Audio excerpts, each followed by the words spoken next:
Hey Dan, I have a tricky one here. I have a customer who lives in Maryland, but his son lives on an Indian reservation. So pretty much he In wants Maryland? to. No. The son lives in South Dakota. I was going to say, I don't think there's any Indian reservations in Maryland. No.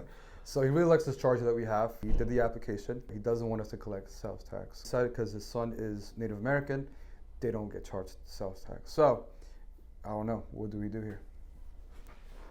I've been doing this 15 years. The first time I've sold to somebody on an Indian reservation, I have no idea. Just trying to think. So they want it registered to the kid That is on correct. the reservation? Yeah. I mean, we work with Beacon for our out-of-state deals.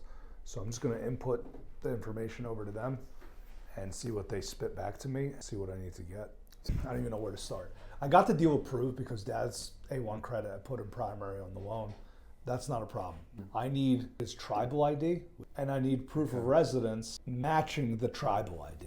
The whole scenario is a little bit weird, but I have an approval. I did it with no sales tax. So do me a favor, find out what a tribal ID is. Okay. Because I have no idea. Okay. And then I need proof of residence to match that. So Yeah. utility bill, bank statement, something Okay, like that's that that matches his tribal ID. Okay. Does he have a driver's license? He said he does not. He has an ID, but once again, it's the tribal ID you're probably asking for. Right. Yeah. So is that like allow you to drive? I don't know how any of this works. I have no clue, bro. It's funny. I visited an Indian reservation when I was in Arizona with my family.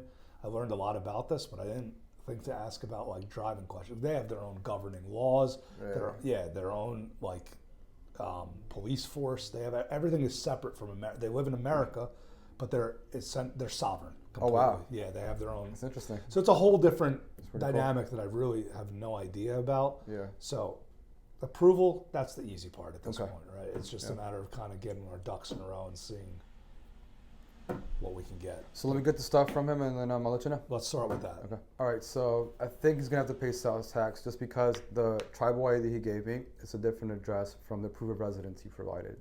So you did get the tribal ID. That is correct. If there's no proof of residence, we have to register it to South Dakota, just regular, whatever we would do.